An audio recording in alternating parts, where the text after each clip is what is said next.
In its 60 Minutes interview Sunday, former acting FBI Director Andrew McCabe claimed that top intelligence officials discussed invoking the 25th Amendment to remove President Donald Trump from office. He added that U.S. Deputy Attorney General Rod Rosenstein had even suggested wearing a wire. He was discussing other cabinet members and whether or not people would support such an idea, whether or not other cabinet members would, shared his belief that the president was really concerning, McCabe said. The president blasted McCabe Monday in a series of tweets. "Wow, so many lies by now," disgraced acting FBI Director Andrew McCabe. He was fired for lying, and now his story gets even more deranged. He and Rod Rosenstein, who was hired by Jeff Sessions, another beauty, look like they were planning a very illegal act, and got caught, he wrote. "Wow, so many lies by now," disgraced acting FBI Director Andrew McCabe. He was fired for lying, and now his story gets even more deranged.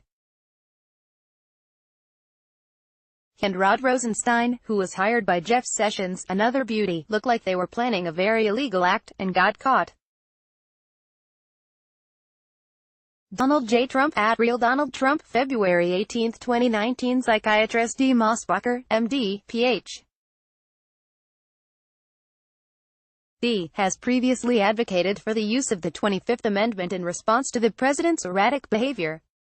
She co-authored a chapter in The Dangerous Case of Donald Trump. 37 psychiatrists and mental health experts assess a president, updated with new essays. Raw Story spoke with her about that, why she thinks the president is not fit for office and whether the 25th Amendment is a viable option. Tana Goneva, do you think that the 25th Amendment should be invoked? D. Mossbacher, as a psychiatrist specializing in the treatment of chronic mental illness, I have been calling for a thorough neuropsychiatric evaluation of Donald Trump since November 2016. He has shown numerous signs of mental impairment that warrant an immediate evaluation. This evaluation should include a thorough assessment of his capacity to perform the duties of office. Such an evaluation could take place if a neuropsychiatric consultation were requested after the 25th Amendment was invoked. Invoking the 25th Amendment is a political decision that must be undertaken by the Vice President, the Cabinet, and/or Congress. Tana Goneva, what actions by President Donald Trump make you think this step is appropriate? D. Mossbacher, he is impulsive, belligerent, grandiose, careless, hypersensitive to slights and criticism, and seems unable to distinguish fantasy from reality. These dangerous signs have become more apparent with every passing week of his presidency. Tana Goneva, what first caused you alarm about Donald Trump?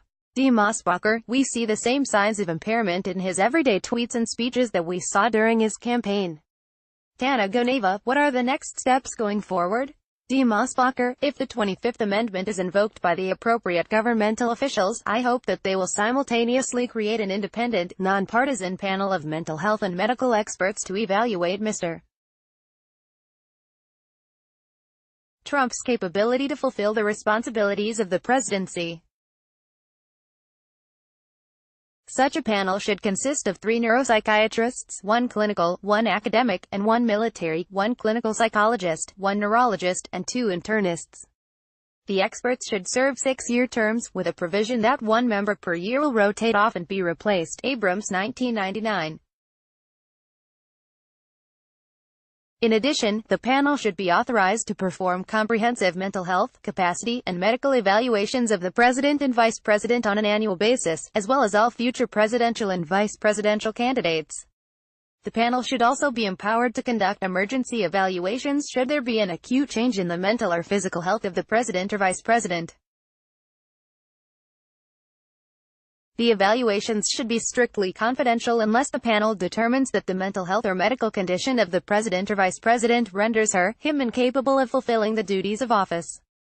All American military personnel must pass a fitness for duty exam before they serve. We should expect nothing less of our commander-in-chief.